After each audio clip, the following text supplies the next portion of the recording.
The Jew of Malta is a play by Christopher Marlowe, written in 1589 or 1590. The plot primarily revolves around a Maltese Jewish merchant named Barabas.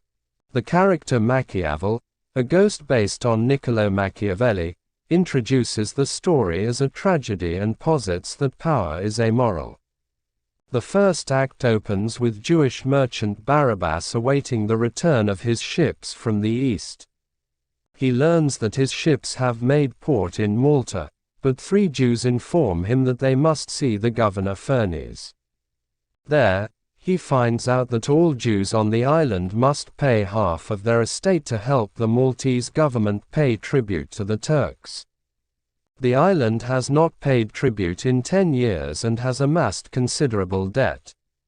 Barabas refuses and the governor forces him to forfeit his entire fortune and convert his house into a convent. Barabas swears revenge but first attempts to recover some of his hidden wealth in his house. His daughter Abigail pretends to convert to Christianity so she can enter the convent to smuggle out gold. Fernes meets with the Spanish vice admiral, who wants to sell Turkish slaves in the Maltese marketplace. He proposes that Fernes break his alliance with the Turks in exchange for Spanish protection. When Barabas goes to the market to view the slaves, he meets Fernes's son Lodoic, who has heard from his friend Matthias of Abigail's beauty. Barabas formulates a plan to exact revenge on Fernes. He tells Lodoic that Abigail will marry him.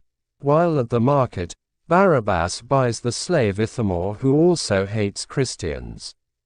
Matthias sees Barabas talking to Lodoic and suspects they are talking about Abigail. Barabas promises Abigail to him as well, setting the 2 friends against one another. He instructs Abigail to become engaged to Lodoic to set the jealousy in motion. Lodoic and Matthias vow revenge on one another for attempting to woo Abigail. Ithamore hands a forged letter to Matthias, allegedly from Lodoic, challenging him to a duel. In Act 3, prostitute Bellamira and her pimp Pilia Borza decide to steal some of Barabas's gold since business has been bad as of late. Ithamore meets Bellamira and falls in love with her instantly. Lodoic and Matthias kill one another in the duel orchestrated by Barabas. Fernes and Matthias's mother find them and vow revenge on their killer.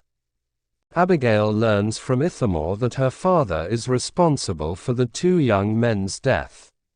Heartbroken, she appeals to Friar Giacomo to let her re-enter the convent she snuck into before. Furious at her action, Barabas decides to poison the nuns at the convent.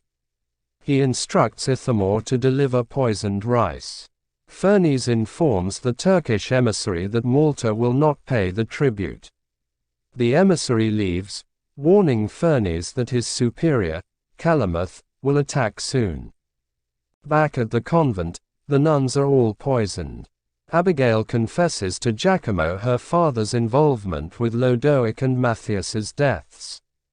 Giacomo cannot share this information since it was divulged during a confession. As Barabas and Ithamore celebrate their success, Giacomo and a fellow friar arrive to confront Barabas. Barabas figures out that he knows and distracts him by pretending to want to convert to Christianity and donate to whatever monastery he joins. The 2 friars argue over which monastery Barabas should join.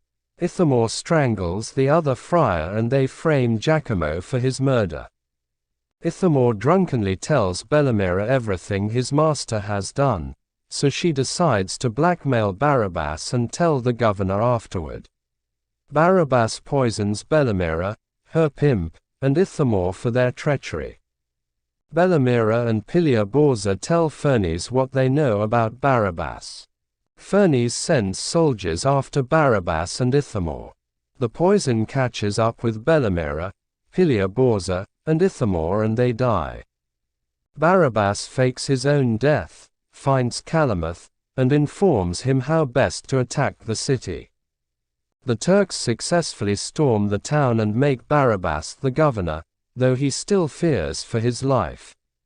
He sends for Fernes. Barabas explains that he will expel the Turks and kill Calameth in exchange for a large sum of money.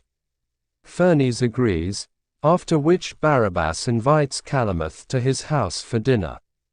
Instead, Fernes kills Barabas in the boiling cauldron meant for Calameth. Fernes tells Calameth that he is a prisoner on the island until the Ottoman Emperor agrees to free the island.